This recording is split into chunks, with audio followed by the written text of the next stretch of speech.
This is beyond, for me, it's beyond words, how appreciative I am with the kind words that you just expressed, and to have a publicist here. Well, he never told me that this was going to happen, but I'm glad you didn't, because I like surprises. Mark Nadler, one of the best performers in the business, is Mark Nadler, and he's here, and he plays when he does. It's great. We've got some reviewers here. We have some performers. There's some people I don't recognize. I want to welcome you. I don't know if this is your first time here in New York City or Metropolitan Room, but welcome to New York. And I like to believe that Metropolitan Room is like a cross-section of New York City entertainment. We got it all here. We really do. And you said something that I came out of a rock and I'm doing crazy things. I'm doing crazy things because I'm a businessman. And sometimes you have to get somebody from outside the industry to come in to do crazy things, who's not afraid, who doesn't have any stigmas or preconceptions or preconceived conceptions of what they should be doing. And that's an important thing. And I'm a risk taker as well. And we've tried it all. We've tried everything from, maybe Beck can help me, but we've tried everything from the Drag Queen Contest of New York City, which we now do, to the Jazz Awards here, the New York City Jazz Awards here, to a 60-hour marathon, which was a record breaker, a world record show of 350 performers that we did in 60 hours, to some fabulous entertainment here, including the likes of,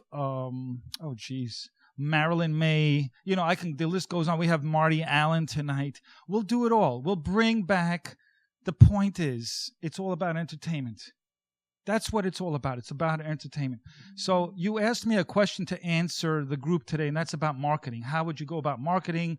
Talk about my background and what I brought to the table in regards to marketing. So I wrote a couple of things that I just want to review, and I can discuss that. So I'm originally from the healthcare industry, and I was a marketing consultant for many years as well. But let me tell you how it all started. I was a chiropractor. And chiropractors had no marketing material, so I created the first line of posters and videos, and I sold so many, and I gave lectures all around the country on how to market chiropractic. And chiropractic and cabaret are very similar.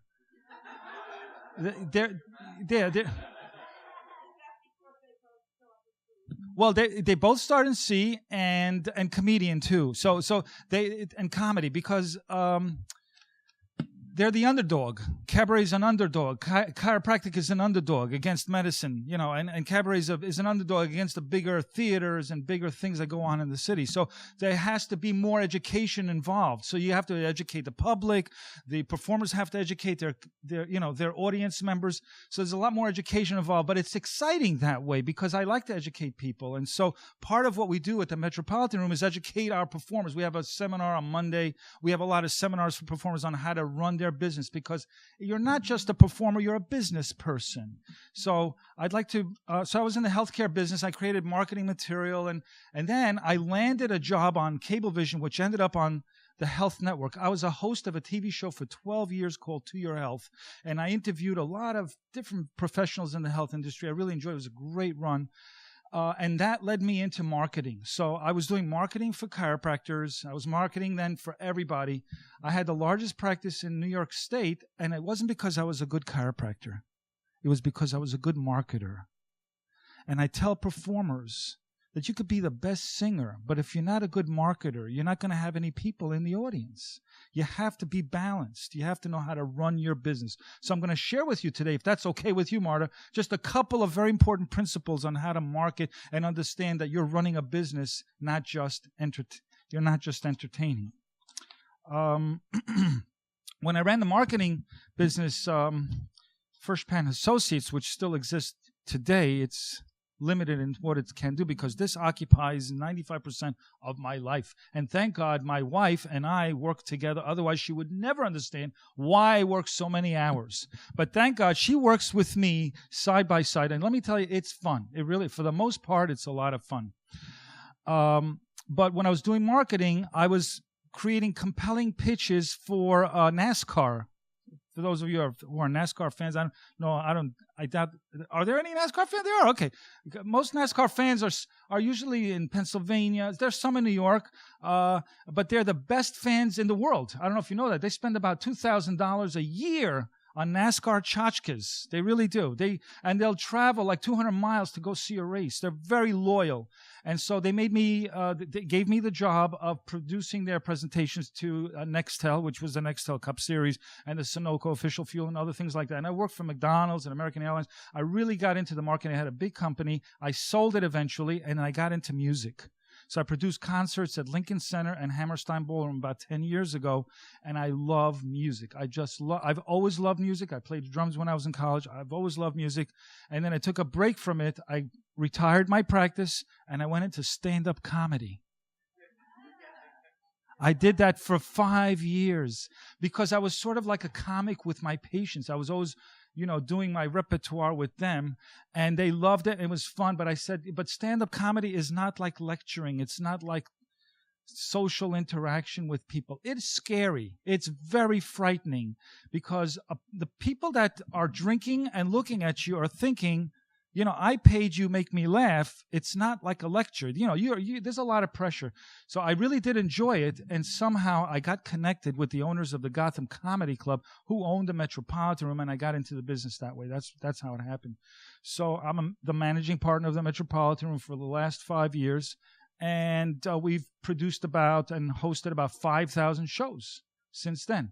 And so I have a lot of experience with booking and hosting and things like that, and working with the best people in the business. Let me tell you something. The most important thing that I got out of this is the relationships that I've gotten from the business. That's the most important thing. I don't care about the money, not that there's any money in it, but I don't care about the money. I don't care about the stuff that's involved. I care about the people because it's the relationship. So what I brought from my previous experiences, and that was Mara's question, I brought from my previous experience, being a doctor, I had really good bedside manners. And I had a large practice because of the way I was with my patients. They found out that patients do not sue doctors if they like the doctor, even if the doctor was wrong. But if they didn't like the doctor and the doctor is amazing but still screwed up, they're going to sue the shit out of him. So it's about likability. And so I brought that skill that I learned over the many years to treat people like it's the first and the last time I'll ever see them. It's really important you do that. I taught my staff this. There was a patient that we had, this is a true story, who was the best patient on the planet, always showed up on time, paid on time, was courteous to the staff, brought him gifts all the time. One day he never showed up.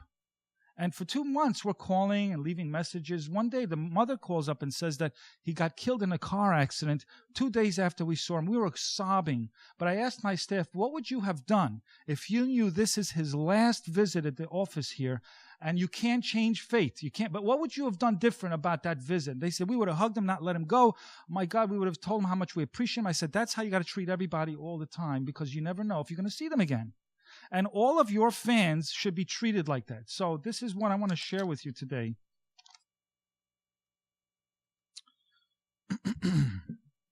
I want to share something about branding. Let me tell you what branding is all about. Branding is about an emotional attachment where you become part of a person's identity. Part of a person's identity. I'll give you an example. I'm a New York Yankee fan. They're my team, okay? That restaurant in the corner is my restaurant. That's my dish. That's my city. That's my faith. That's my people. That's my organization. So a person has about 5,000 things that they identify as being, that create their identity. 5,000 things approximately that they create as an identity. Oh, it's the guy that, that drives the BMW, the blonde guy that always wears the Pierre Cardin suit. So, that's how you identify people, by stuff that they are associated with.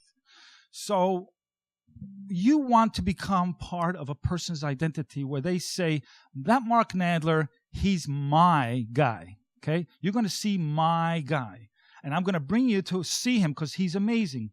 And then this is what happens when you have ownership of stuff. Like when you walk into a restaurant, you know what I'm talking about? When you go into a restaurant that you've always gone to, and you have your seat, and they always say, "Hi, Mr. Smith," right? And so you feel special, you feel important. Then you bring your friends, and you feel even more special because, oh, they know you? Of course they know you. Of course they know me. So you feel special. You want them to feel special. But what happens is that when a person brings a fan of yours who is branded, emotionally attached to you, brings somebody to the club or to your show, and their friend is watching you perform, they're going to them, didn't I tell you? Didn't I tell you? Right? You see? What does that mean? Didn't I tell you? Oh, I know this song. And then you start singing the lyrics. And they go, no, let me hear it, right? Or even a comedian that you love, and you start telling the jokes because you own that person. People do it to you all the time. Hey, did you ever go to Paris? You never went to Paris? Or did you ever see that movie or read that book? That's all part of branding. What people are saying, these are part of my identities, and this is how I validate myself. So when somebody says, isn't that person good? They're looking for validation that they have good taste. Yeah, you're right. He's amazing. I told you. You see what I'm saying? That's what happens. That's how you solidify your identity. And so here's the trick. You want your fans to own you. That's what you want. You want them to own you. So meaning, if they send you an email, you send them an email right back because they're your employer. You know, they want to say hello to you. You never ignore them. You thank them. You show you're grateful. And then you build an audience. We've done that here at this club.